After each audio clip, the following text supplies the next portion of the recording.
Startup in the Land of the Rising Sun, The Internet Years, 1990 to 2004, Bradley Bartz. Chapter 1, The Landing. It's complicated, warm, and fuzzy. The emotion I felt when I landed at Tokyo Station the first time in 1989. The August air was heavy. I could see the Imperial Palace from the Chuo Line platform. The indiscernible part was looking at the architecture of the Tokyo train station, as my heart screamed to me that I was directly responsible for the design of this station and the use of locomotives in Japan. My déjà vu brought me back to 1852, on my way to my first real landing in Japan. As I wrote in my journal back then, the black smoke seems to be belching more this morning as the men gather excitement upon leaving Shanghai and heading to the Japans.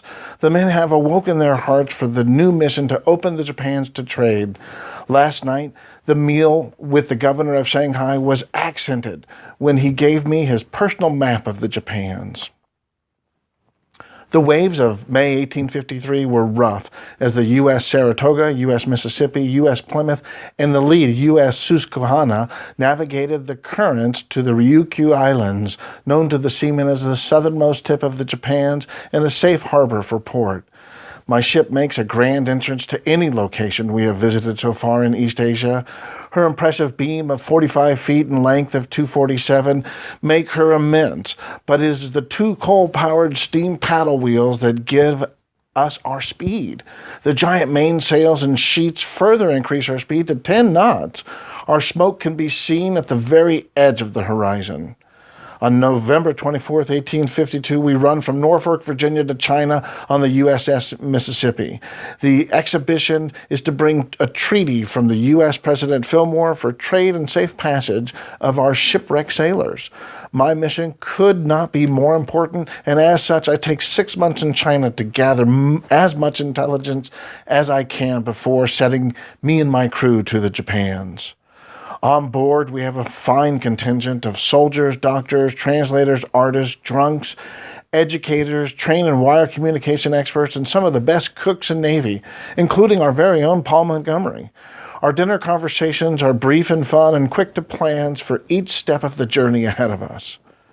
At all ports, I will only meet with the senior-most government official, such as the emperor, king, governor, or shogun. Any attempts to meet me will be rebuffed until we are absolutely certain that my dignity and that of the President of the United States be greeted in the prim and proper way. I expect full pageantry, bands, and banners. After dinner, my security officer, Captain Wayne Ignatius Shaw, and I sat down for a drink of brandy and to fine-tune our approach. We were also joined by physics and naturalist Professor J. Andrew Smith, the communications chief, Steve Carter, translator Mike Fink, trade expert Burson Engineer, the train expert Simon Mansfield, and our librarian, Miss Danita. This crowd always came to dinner in full dress, and tonight was no exception. Being 6 days out from our next port, this meal was allowed to be long and boisterous. I took out the map from the governor of Shanghai of the Japans and rolled it out on our now clear dinner table. Everyone knew not to set their wine on the table now. The map was exquisite. It had navigation paths to different ports in Japan, which also showed current flows. It was easy to tell that the first stop for our supplies would be the Ryukyu Islands. Our full team looked at the map, and Shaw spoke up first. I have read many bad stories about sailors being burned and buried alive in the Japans, Shaw continued. I will go ahead in all ports and stops and to check every inch for our safety, Commodore. Many things are not known about the Japans, as they have been closed to foreign trade since the 1600s. Only the Dutch trader known as Michel Mertens was able to establish a trade post. He was only known to the Commodore by reputation. Little did he know that this short little man Mertens would play an important role a decade later. We will learn the art of dismantling and rebuilding an enterprise. Dr. Smith, as we all tended to call Jay, was a biologist on the exhibition and was starting to tell a story of Japanese rice. "Look right here," exclaimed Jay as he points to the northern island of Hokkaido. "This is where the Japanese people come from. The rice tells us that each local chieftain knew his lands could be terraced and made productive." His arms waving. "If we look here at the upcoming Ryukyu Islands, the rice is more like what we found in Shanghai and down in the Philippines. Here, right here in the middle is our target destination, the capital of Tokyo. Here the rice can be had both ways, with the northern blends of the mountains and the southern taste of the plains." Steve chimed in with, "The rice shows formal communication chain in Japan. It is our understanding that rice and farming communities were often given to local dynasties. The current shogun grew from this culture." "Mr. Shaw, if you would please explain the fireworks and displays we have in store for our Tokyo landing," I ordered. "Yes, sir, Commodore," said Shaw as he stood up. On the port side behind the main cabinet, Shaw reached for 3 spiral tubes, opened and laid out the contents on the table all in one clean move. The map of the Tokyo Bay was detailed with depths and specific landing points from what is now Yokohama all the way to the city center. The Monopoly player-like pieces clinked and clanked as they spilled out of the final tube. The cannons and fireworks launchers were the most prevalent. The ship was loaded and ready to bear arms. "Actually, Commodore, the fireworks are for when we leave port, after you have successfully negotiated your treaty," said Shaw. "All of the cannons are ready for service to fire blanks upon rounding this corner," as he stood straight again, "and a full set of shot are ready in case of need." Shaw is pointing to modern-day Yokohama. A sound of singing can be heard by the dinner guests. Miss Danita walks to the starboard, opens the portal. The ocean waves hitting the hull can be heard in the beat to the songs that they sing. This ditty is about leaving the old lady at home in the loneliness of sea," Miss Danita said, while still staring out at the moonlit ocean. "Commodore, what songs did you sing when you were on deck?" I did not hear her, as I was intent on hearing every detail from Shaw regarding our exit parade and the fireworks show. The 200 Marine Guards will include a 45-piece marching band that will line the boulevard approaching the docks. It is anticipated that we will be laden with gifts in exchange for our gifts at the landing celebration. We have 75 chests on board that each hold thousands of coin or other valuables. Each chest will be borne by 2 soldiers who will march to the music and load onto the U.S. Susquehanna. Each time a chest is loaded onto a ship, the firework will be set off. When chest 75 lands on deck, the band will strike up the tune of Camptown Races, and then we will liven up the party. A toast between you and the Emperor will take place, and then we will launch a 15-minute-long firework display after you exit.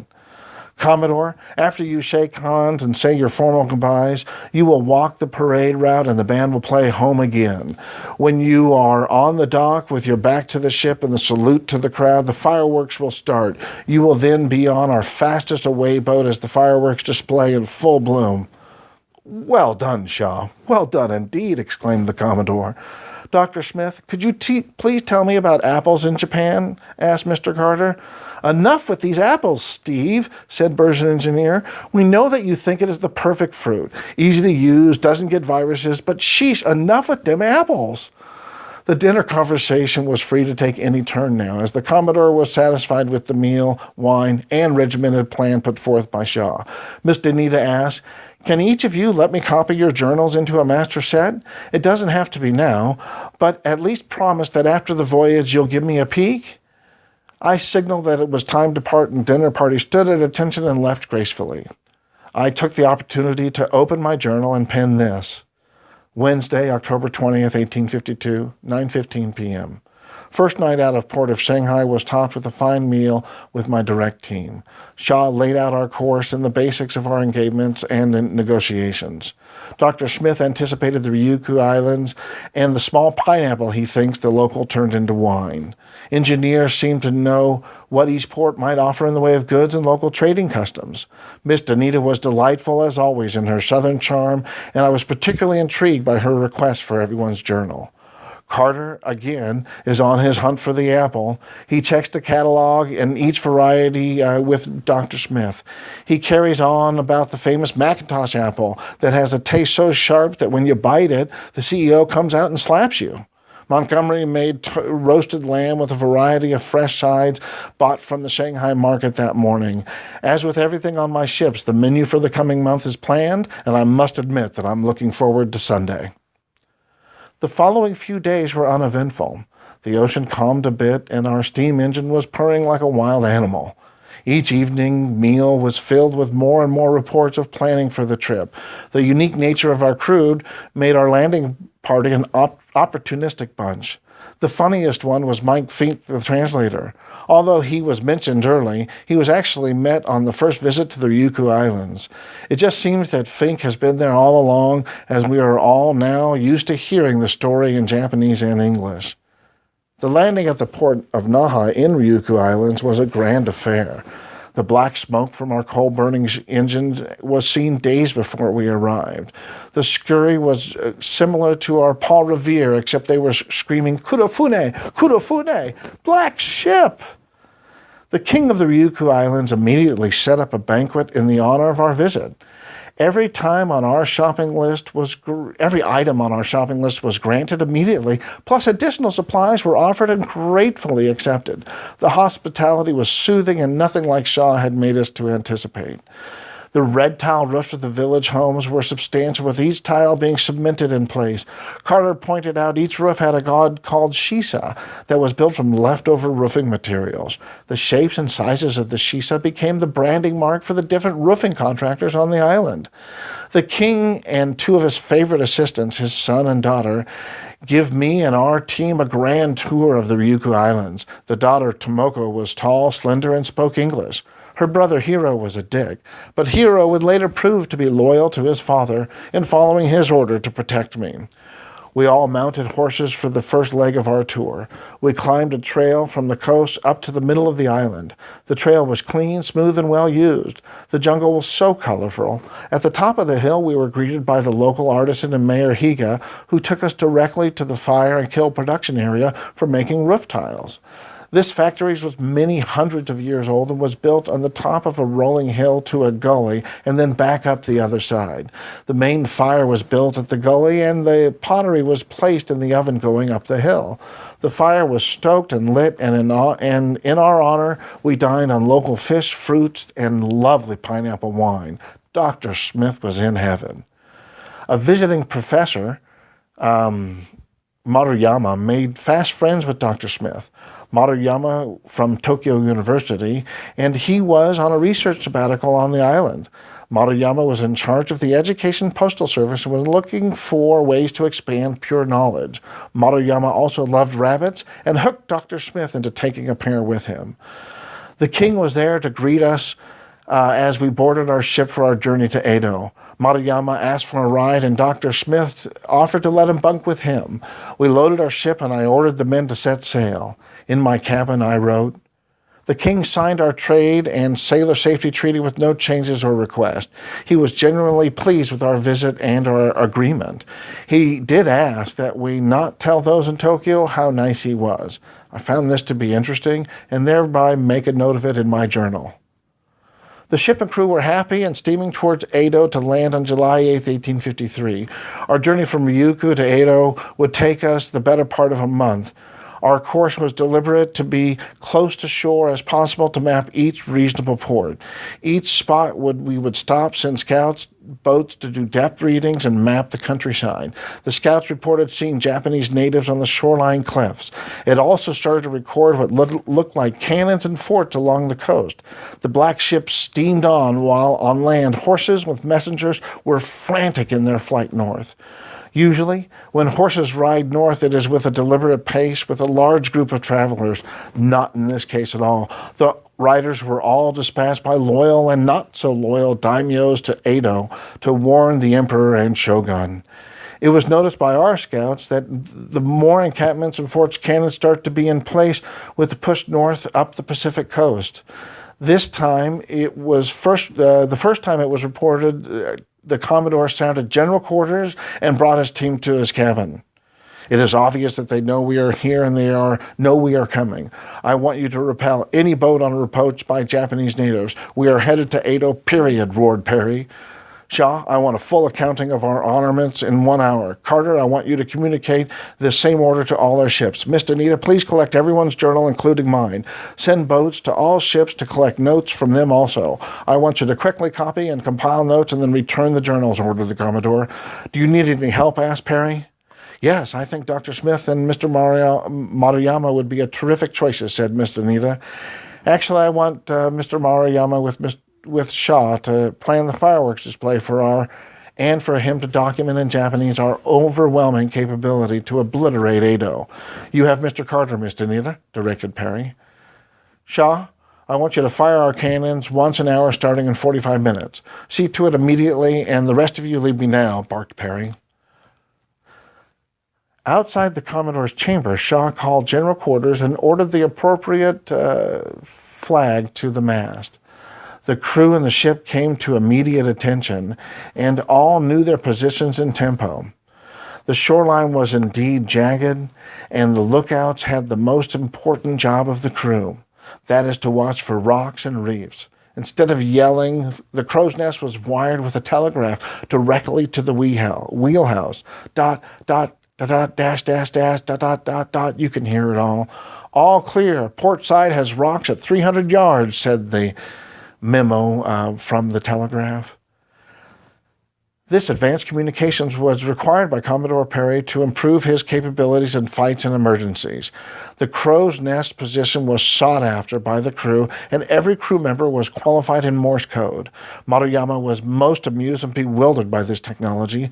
Shaw, as ordered, showed Maruyama the 5 telegraph workstations. In doing so, Maruyama continued to express disbelief. Commodore Perry came on deck. After the deck settled from the salute of the crew, Perry approached Maruyama to talk about this exhibition. Maruyama did his best to express interest in what Perry was saying. Maruyama was very bright, but had only been exposed to education in the purest sense. Perry told Maruyama, I look forward to bringing trade to the Japans. Maruyama looked at Perry, tilted his head like a deer in headlights, and said, Why would you want that? Perry was speechless and left Shaw to complete his inspection of the arms and to get prepared to fire the cannon in 5 minutes. The crew started to see people on the cliffs. It seemed that Perry knew that the communication change was launched long ago when his black ships pinged its first depth. The crew was at complete attention. Maruyama was next to Miss Danita and Chef Paul. The Commodore laid his attention to the ship from the main deck. Fire! Yelled Perry. Shaw repeated the order, and the U.S. Susquehanna shuddered with the explosion of the cannon. The people on the cliffs were heard to scream and seen to scatter. The USS Mississippi fired next, and then the USS Plymouth, and in the rear, the blast of the USS Saratoga was the loudest by far. The Saratoga captain's way of asking for a seat at the dinner table. Full steam ahead, full sails. Fast, Mr. Shaw, if you please, ordered Commodore Perry. Behind the USS Susquehanna, the motion and activity to full sails seen in each ship simultaneously. Perry quietly demurred as all of their training and his strong discipline show in the cadence before him.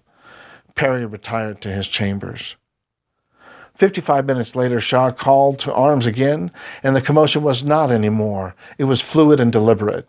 At the strike of noon, Shaw yelled fire, and all 4 ships fired at once.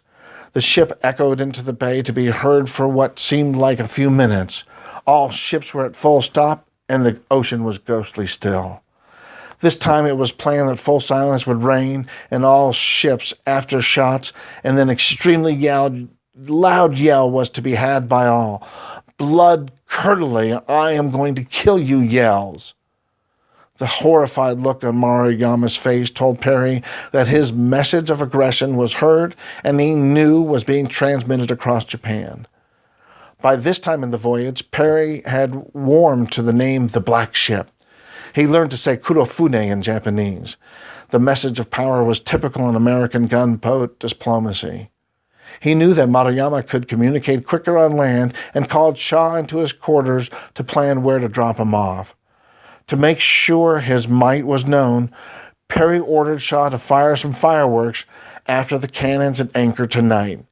He ordered to stop the two begin shops and steam even harder to Edo. Shah brought Maruyama back to the main telegraph station on the boat. Along the way, Shah showed thousands of cannon and fireworks ready for deployment. He made special attention to show Maruyama how he used the telegraph to launch the fireworks from a safe distance. Once at the telegraph, Shah sent his orders to the Crow Nest, who then flagged the orders to the other ships. Maruyama did not leave the Crow's Nest. Maruyama did not believe that the Crow's Nest got the message and challenged Shah. Shah thought about this for a second, and the sense of knowing more than Maruyama felt good. Shah then said, "I'm going to ask you a question. Then I will use the telegraph, and you will run and climb to the Crow's Nest and check if the crewmate has your answer." "What do you do, Mr. Maruyama?" asked Shah. "I am a professor of communications at Tokyo University," stated Maruyama, who then left the station and ran to the Crow's Nest. At the perch, the sarcastic crew showed Maruyama his job, and he just flipped. That was old smart Japan's. This was the old smart Japan's. Maruyama climbed down the mast, visibly dejected. When he got back to the telegraph station, he said to Shah, "Excuse me, Mr. Shah, but this is a little bit too much information for me. Can I be excused to take a walk?" Maruyama made a beeline to the main depot for the fireworks. He did not tell Shah that his father owned a fireworks manufacturing plant and that he was his apprentice. Maruyama made sure no one was looking as he climbed under the launch pad and started to prepare to sabotage it. As far as he was told, the fireworks would only be shot in Edo when that bastard Perry was taking gold and presents from the shogun onto his ship. Maruyama set firework number 75 to shoot down, not up. Number 75 was a special high-velocity shell with the loudest boom of any on the ship. Shah bragged about this earlier. Maruyama set the fuse on 75 to blow in 3 seconds, much faster than any other time. Maruyama's intent was that number 75 firework would fire down from the side mountain launching platform. In going down, the rocket would go under the ship. The short fuse would blow the shell at the keel of the boat and blow a hole in her. Maruyama was always sneaky and somehow elevated from his father's working class to the most elegant education class. Maruyama was a zealot that all new technology, especially communications, be used only for education. Maruyama thought he was sneaky, but the White Tower of academia never prepared him for the street smarts of Commodore Perry. That evening, the flotilla was 3 days from Tokyo. A full stop was ordered at Yokohama Bay. On the beaches and in the bay, thousands of Japanese people were seen waving banners and looking somewhat orderly. The many shore batteries and cannons were noticed. At sunset, all 4 ships fired their cannons. The blast again set the crowd into a wild flee. Then the commander ordered the first of the 5 fireworks to be fired over the visible city. The scream of the rockets was ear-piercing, and the bay let out a yelp of joy when the first burst into stars. It was like the official start of celebrations, and the crowds on the beaches were now approaching the boats and many wading into the bay. Maruyama and Shah show at the gantry to the U.S. Susquehanna and shoot away any visitors. One boat was beautifully garnered with banners and a high throne like a seat featured for the... One boat was beautifully garnered with banners with a higher throne-like seat featured the mayor of Yokohama. He was told to visit, and as ordered, Mr. Shah saw that Maruyama was lowered down to the mayor's boat. Mr. Maruyama told the mayor that Commodore Perry will only meet the emperor, and with that, Shah pushed away their boat. The mayor and his craft made several futile attempts to board the ship. Each time Shah rebuffed them and told them to arrange a meeting with the emperor. Finally, Shaw handed Maruyama the terms of arrangements for the first meeting to discuss the terms of arrangements for Commodore Perry to hand a letter of peace from the President Fillmore to the Emperor. He shooed away the boat again. He shooed away the boat again and returned to the Commodore's cabin. It was just Shaw and the Commodore. "Make sure you lock the door," whispered Perry, making a right-hand motion with his hand. Shaw had told the Commodore earlier that Maruyama had sabotaged the fireworks. Instead of the rage he expected, Commodore was delighted. It turns out that Maruyama came to understand that the telegraph that would take from him his base of power. Commodore sensed that as he questioned Maruyama on the voyage here. Maruyama did not know that he was been found out, and the Commodore and Shaw started hatching a plan. "If we blow up my ship now, tonight, before arrangements can be made for our treaty, I think we can use that event to our advantage in negotiations," schemed Perry. "We have plenty of room on the other ships for our crew. I want you to start moving supplies into the other ships quickly and quietly." At 11 p.m., the Yokohama Bay was beyond still. The full moon reflected on our ships along the water. All of the crew were gone except Shaw and myself, left on the USS Susquehanna. We started to yell in Japanese words like "baka" and "uso," "stupid" and "liar." Our voices carried over the bay, and then we fired 5 fireworks into the sky. The sound pierced the silence and exploded. Immediately, crowds appeared on the shore, jumping out of their tents, some of them still up drinking by the fires.